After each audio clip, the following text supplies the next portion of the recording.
Thank you for listening to this episode of the Learning Reinvented podcast. We hope you enjoyed it.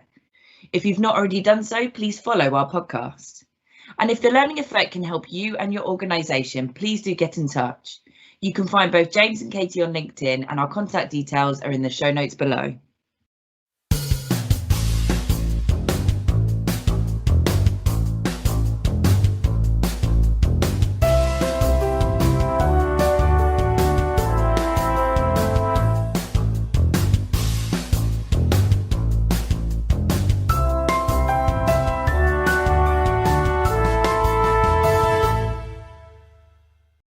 Welcome to the Learning Reinvented Podcast, brought to you by myself, James Poletyllo, and the team from The Learning Effect.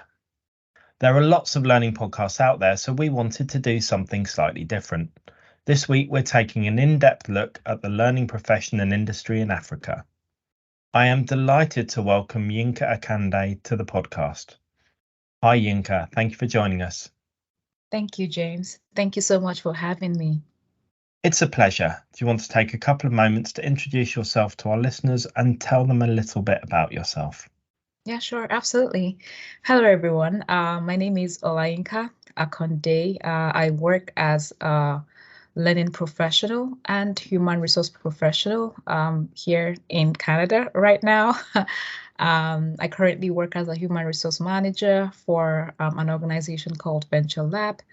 And before Venture Lab, I've actually supported different industries and sectors back in Africa, where I facilitated different learning interventions and just supported organizations with their human capital development initiatives, which is something that I'm extremely passionate about, and which is what I guess,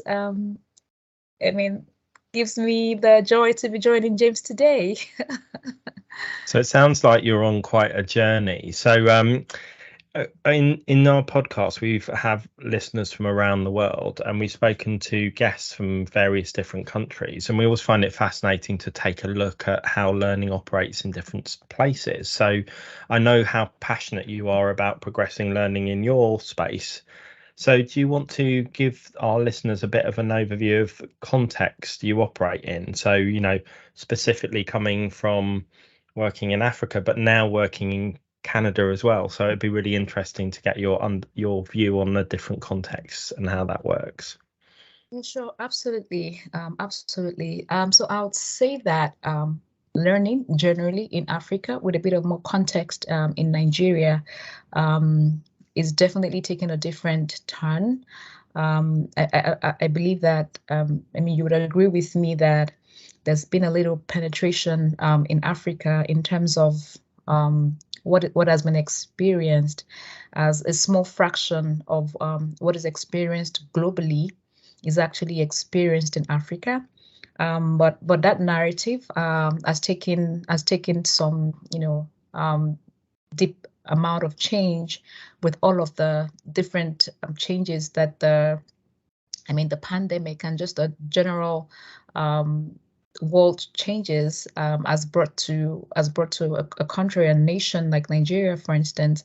And we see that the difference is enormous in terms of what people are learning, how learning is being done, the behavior of people to learning, and more importantly, I think is also just the willingness and the willingness to learn, and just that drive is something that has tremendously changed, that I've also just experienced from where Africa and Nigeria now sits from the angle of learning, in comparison to the Western world, which is still significantly improving over time. So you said there's been lots of changes, and you've talked about sort of what people are learning, how how the willingness of people to learn and the passion for learning. So let's sort of roll back and look just at Nigeria and those changes you saw through the pandemic and where you see it now. So what changes did you see, and where do you see that passion and the industry being at the moment?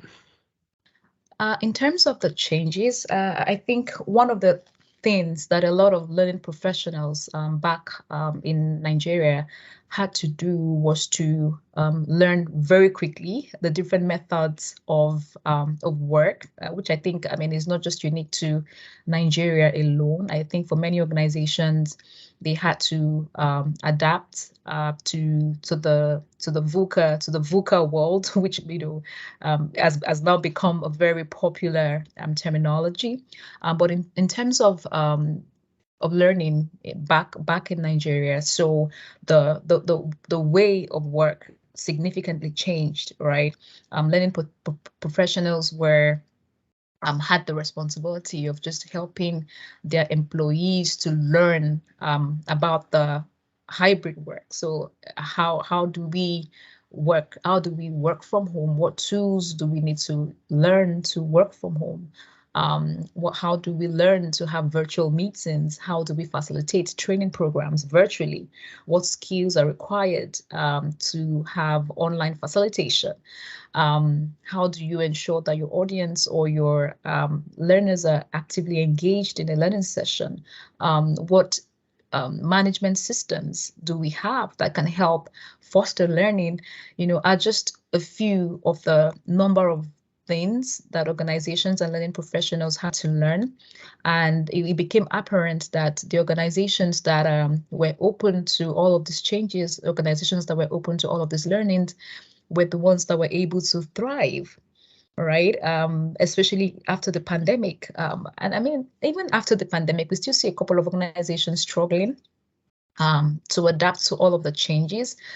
But I think that has put a healthy amount of pressure on learning and development professionals to ensure that employees have the right competences for the new world of work.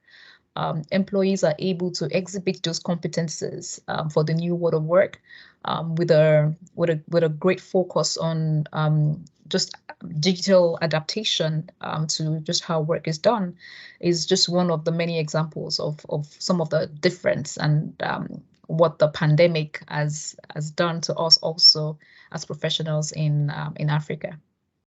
So you were obviously involved in supporting, as you said, that change of the way of work, because the pandemic made us all change the way we work, and also the differing skills needed of learning professionals. You mentioned online facilitation, etc. So am I right in thinking before the pandemic it would have been quite a traditional learning approach of come to a classroom, share stuff in a classroom, and there may not have been that naturally social, on the go, bite-sized content approach? Or is that how things would have looked prior to sort of 2020? Absolutely. And I'm sure for many learning professionals in Africa probably listening to this right now, you'd agree with me that we were very traditional. I remember facilitating or even developing training programs, 2 days training program, 3 days training program, in-class facilitation where all the attendees and facilitator had to be in one place. And yeah, that was what we knew. That was what we were used to. But with the change brought by COVID, we had to learn to adapt, and we had to learn fast. Yeah, so I definitely agree. That was what we were used to. So you've gone through that process of learning fast and changing the way that you deliver training. So the medium, it's not all courses in classrooms where people have to be there in person. What else have you seen change around learning? So in addition to the methods of learning, I think another change that has hit the African industry differently is also just the willingness of people to learn. The willingness for people to learn. And I think partly one of the reasons why that is just the sense that I guess a lot of businesses now get concerning learning, that it's either you learn or grow or you die, right?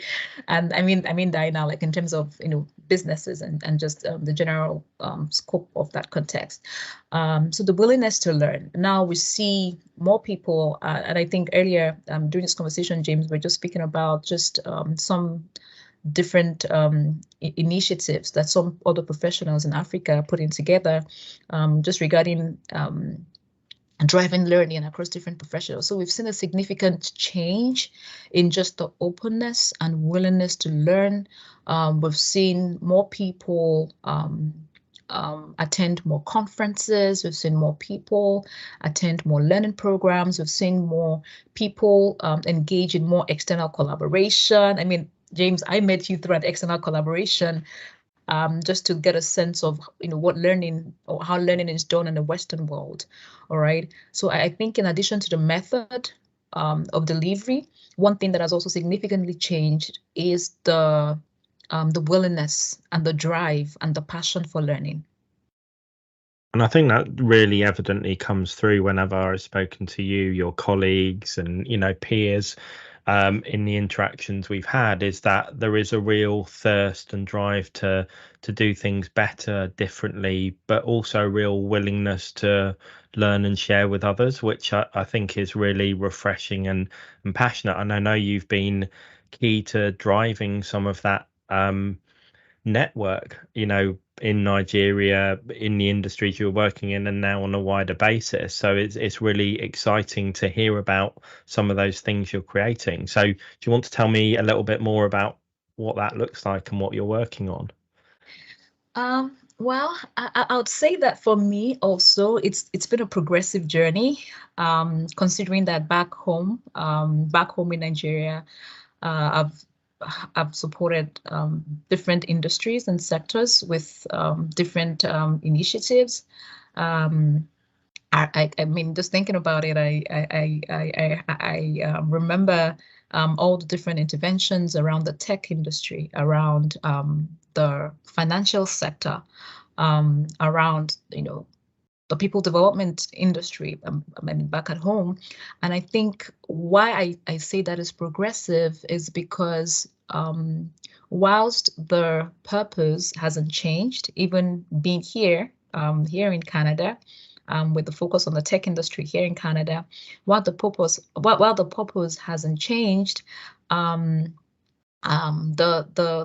delivery might have changed, right? The messaging might have changed, right? But I think in terms of just what I've done, basically to support industries, industries in the achievement of their goals, support industries in their people development initiatives and their career development initiatives, are some of the things that I would say that I have consistently done and I'm consistently doing, even now, even here in Canada.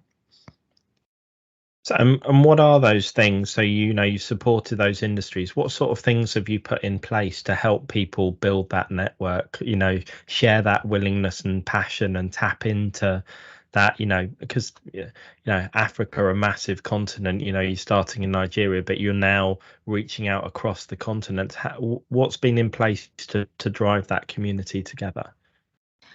So I think one of the things that I've done personally is to constantly just offer myself as just being available to drive some of the sessions.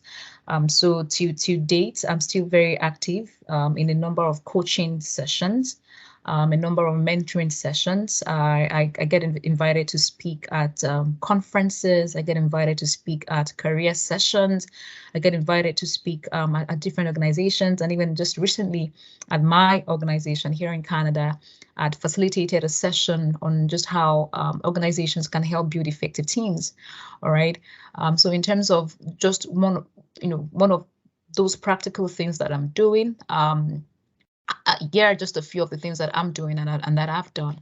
And I also think also just facilitating group discussions. So like back home in Nigeria, we have like WhatsApp groups, that quite a number of professionals and mentees are on, and you just share your thoughts, you provide contributions to things that can help them move forward in their career, and just that in addition to a number of things. But in terms of what I do or what I'm currently doing, that would include getting invitation to speak making myself available for sessions when the opportunity comes, sharing, from some of the experiences I've had with, other mentees, offering coaching sessions, mentoring sessions, driving conversations from, with organizations now from a management perspective to why learning is essential in driving business results, getting buy-in from stakeholders to ensure that many of the different interventions are approved, just some of the ongoing work that I continuously do.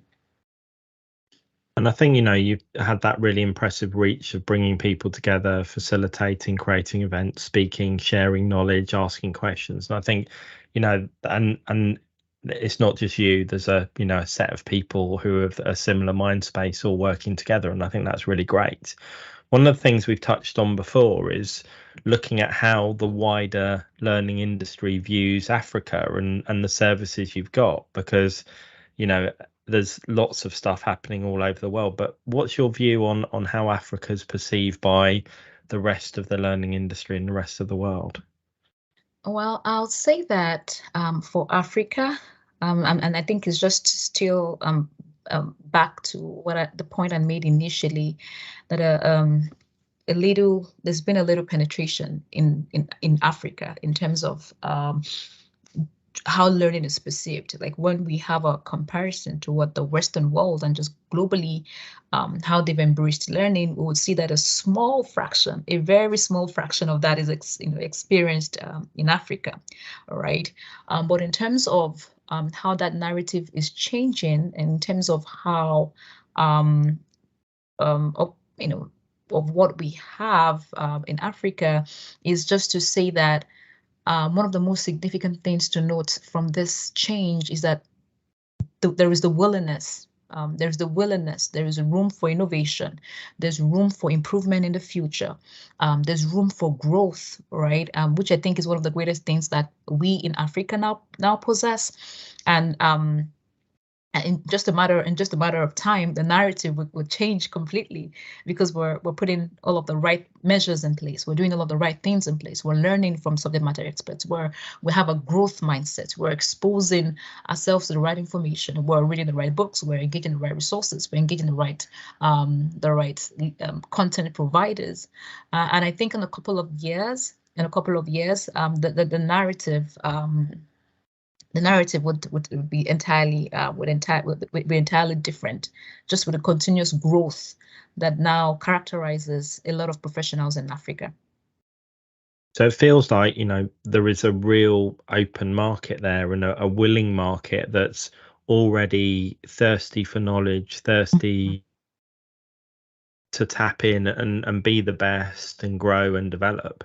So what can the learning industry do better or differently to help you and your colleagues? So I would say three things. I would say partnership. And by partnership, I mean collaboration. There are just tons of opportunities back in Africa. Lots of opportunities in Africa.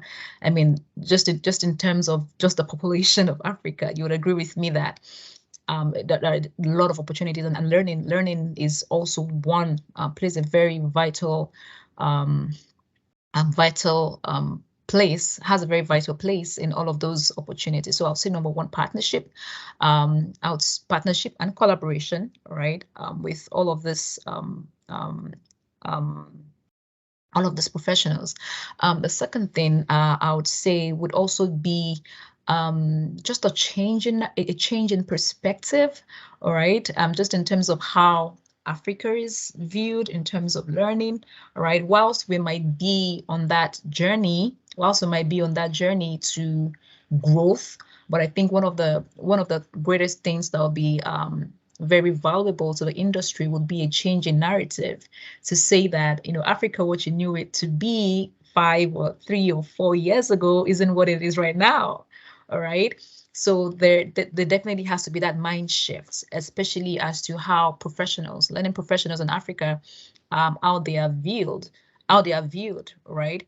So I'll say collaboration, I'll say partnership, I'll say mind shift. And I think the third thing would be just, let me see now. The third thing would be, let me think about that for a second. Well, collaboration, partnership, and just a change of narrative of how the industry in Africa is perceived.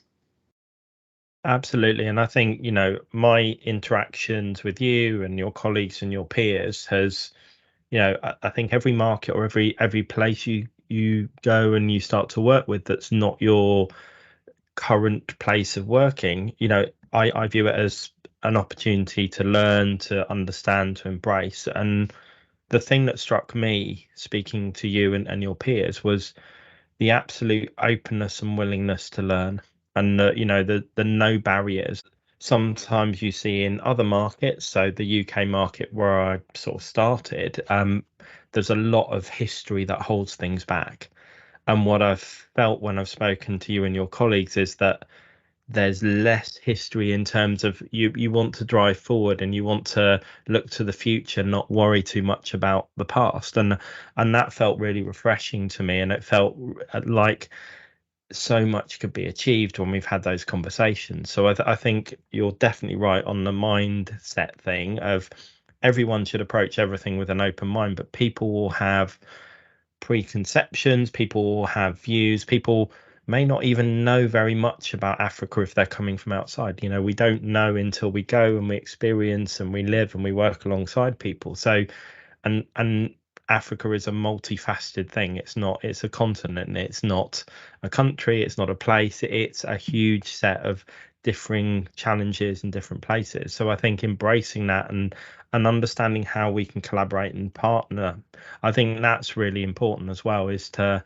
how we can build those collaborations, those partnerships, and that mutual understanding, because from that is where the opportunities come, and that's where the strength comes and where the knowledge sharing both ways comes. Absolutely. So you've taken a bit of a step and you've moved to Canada, and you're in that transition of seeing something from a different perspective. So we were having a conversation before we started recording the podcast, and I said, I want to actually talk about this on the podcast. But what have you seen as the changes or surprises, or what's opened your eyes in the short time that you've had so far in Canada? Okay, that's a very interesting question. And also, I say it's interesting because I've only been here for about 7 weeks, 7 to 8 weeks. And I think one of the most fascinating thing that I've seen, and I think that I absolutely love, is just the attention to detail that I've seen here. All right, and when I mean like paying attention, like literally paying a whole lot of attention. So from all the different interactions, and I think also it's just also the learning for me, right? The learning for me. I mean, coming in from Africa, and just seeing how certain things were done back at home, and certain things are done here. I think one of the greatest shifts for me is just how I've had to learn very quickly to become a lot more thorough, right, in my approach, right, a lot more thorough in even some of the different interventions that I do, or that I would embark on. That I would say would be one thing that has significantly changed. I think the second thing as well that has been like a very amazing experience for me is just the depth of knowledge, all right, and which is what I think I love about the Western world, just in terms of all of the different resources, all of the different things to learn from, all of the different professionals, and you would also agree with me that Canada is very multicultural in terms of the people that live here. So I've had to learn from people from different parts of the world, James. It's amazing. Like I've met people here from India, people from Pakistan, people from Iran, people from Jamaica. Like, it's absolutely beautiful. And I guess that sort of like speaks to just my growth mindset and my open-mindedness to learn, right? I sort of like made me easily integrate into that, into all of that. So I would say 2 key things that have tremendously changed me over the last 7 weeks would be, number one, the depth of thoroughness in terms of the work that is done here, all right, and just how a lot of even professionals, how they pay attention to everything, right? Can you give me an example of that, Yinka? So you're talking about the depth and thoroughness. What gives me, how does that play out, or where did you notice that? Or give me, something specific I can understand what you mean by that. Okay, so I'll give an example. So for example, I would say that as part of my role here, I work as a human resource manager currently in my organization, and I think it's just one of the things in terms of the depth. It's just one of the things around supporting the business. So I'm sure you would agree, like learning professionals as well as human resource professionals are very instrumental to our strategic business partners, all right? And I think one of the things I observed very quickly in my interaction here in Canada is how all of the different business objectives, all right? The business objectives, the business direction, the different elements that makes for successful businesses, how that is captured, how that is documented, how that is transferred to the employees, right? How that is communicated. I've just seen a step-by-step approach, a step-by-step process. So in terms of the wordings, in terms of the terminologies, in terms of the general concept, right? And even in terms of how I support that, all right? So how I support that from a professional perspective, in terms of how I get an understanding of where the organization needs to be in the next 3 to 5 years, where the organization is right now, right? What are the different things that needs to be done, the depth of research, the depth of assessment, surveys that has gone into just understanding that, right? Understanding the needs based on the objectives, based on the direction of the business. And I could actually go on and on in terms of what has happened in the last 5 to 7 weeks, but just, running through all of that. And I'm sure that one of the also amazing thing that has happened for me is also not just being quick to deliver an intervention, all right? But talking about the depth is just, staying in getting a deep and clear understanding of the business direction, getting a deep and clear understanding of what the organization is trying to achieve, getting a deep and clear understanding of where the employees are in terms of that direction the business is trying to get to, getting a bigger understanding of what the competencies are, what the needs are, what the gaps are, right? And that is thorough. That is thorough. Like, it's not just something like you just wake up and just check off your box and say, oh yeah, I'm done, I move on, right? It's a lot of deep thinking that goes into that. There's a lot of paying attention to the details. So in interaction with different stakeholders, in interaction in one-on-one conversations with different business leaders, right? So it's in all of those different pieces that I've experienced just the attention. And because without that, as a learning professional, you actually cannot make any difference if you do not understand what the gaps are, if you don't understand what the needs are, if you don't understand what the pain points or challenges or the different needs that the employees have, or the different needs that the customers, or the different needs that the business owners have. If you don't understand what keeps them awake at night, chances are that you might not be able to offer any solution or deliver any intervention. All right, so that is what I meant in terms of being thorough, or paying a lot of attention to details. Yeah, I think you've really beautifully illustrated the complexity of a true L&D professional's task, because they have to, like you said, not just rush to deliver. They need to be thoughtful, be critical, be evaluative, be inquisitive, be curious, and bring all of those things together.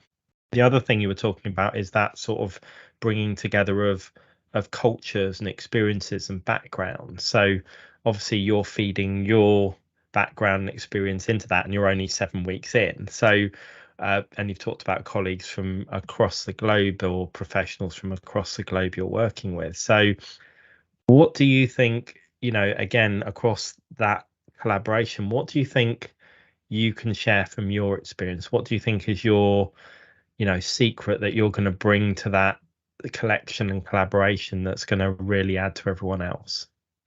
So I'll say to that, I think to that, one thing that I know for a fact is the culture allows for a lot of diversity, right? And it allows for a lot of inclusion, right? And I think that's one of the things that drives even the organizations here, just in terms of a difference in perspective, difference in ideas, difference in just how things are done generally. And, I was speaking earlier regarding just, some intervention that I had to also facilitate at work. And I think, which got tremendous feedback, great feedback from, the CEO of the organization and just a number of leaders. And I think what one thing that I would say that has helped me with that is just that notion of just be who you are. Like just be who you are. Your difference is what makes you unique, right? Your experiences is what makes you unique. And also because I'm coming in from a different worldview. Of course, my lens will be different, right? My perspective will be different. The ideas or ideologies will be different. And I say that, with practical example of some of the, interventions that we have currently going on in the organization, and just how certain recommendations may be made based on what has worked back home and is working or will work right here.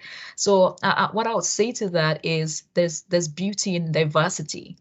There's beauty in being yourself, regardless of where you're from, what ethnicity, what background, what gender, where you're from. And that uniqueness actually makes you unique in any organization that you find yourself. And I think realizing that has made me actually try new things, has made me, offered to facilitate sessions, right? Made me offer to facilitate sessions with, the same concept. So it's the same concept, it's the same ideas. It's just a different location, right? But not being afraid, right, to try new things, not being afraid to explore some of the learnings. And I've also tremendously learned from all of the people here in terms of, their diverse perspective and their diverse culture and all of that. And just not being afraid to try new things, not being afraid to open up and offer up a solution has been one of the, greatest things that I think has helped me here. So you've obviously just gone through a major transition, moving country, continent, new role, 7 weeks in. Where do you see yourself going? What's your career plan? What's your life plan? What's next for you? Well, I'd say, James, definitely not far from all that I've been doing over the last couple of years, and that is to continue to make impact. I'm very impact driven. Continue to make impacts regardless of the continent, the space, the industry where I find myself, regardless of the community. Continue to develop myself to get it to the greatest part of my career. Continue to change the narrative. Continue to change the narrative of learning and development back in Africa. Back in Nigeria, continue to support the learning and development community back at home, back in Africa, are some of the things that I definitely would continue to do. I think that's fantastic, and that you're taking that broader view, and you want to keep the legacy of what you've started going, and you want to keep that energy alive. So if people have been listening to you today and they want to connect, they want to speak to you, they want to get involved in the community, any of those things, what's the best way of them doing that? Well, I can be reached via LinkedIn. I have a very active LinkedIn account, so please feel free to reach out on LinkedIn at Olayinka Akande. Yeah, that's for now. That's like the best place to reach out to me. We'll make sure that that detail is shared in the show notes below the podcast, so anyone can connect to you via that. In terms of the community across Africa, is there anything beyond sort of connecting with you? Is there any place people can go? There is a community actually, and I think James, you spoke about this earlier as well. So we have the OLXD community, right, which is just doing a lot of work. That also can be accessed on LinkedIn. But if I'm very happy to introduce anyone that wants to be a part of that community. You could also just reach out to me on LinkedIn, and I'll be happy to connect you to that community as well. Fabulous. So we'll make sure those details are there, and I'd thoroughly encourage anyone to reach out and connect with you, because they're going to have a great conversation. And as you said, your LinkedIn profile you're one of those people I see lots of great content coming from. You're a positive influence on my LinkedIn feed, so it's be great to connect with you. Thank you very much for sharing everything today, and thank you very much for joining us, Yinka. Thank you, James. Thank you so much for having me, and really great work you have going on also. Thank you very much. Thank you for listening to this episode of the Learning Reinvented podcast. We hope you enjoyed it. If you've not already done so, please follow our podcast. And if the learning effect can help you and your organisation, please do get in touch. You can find both James and Katie on LinkedIn, and our contact details are in the show notes below.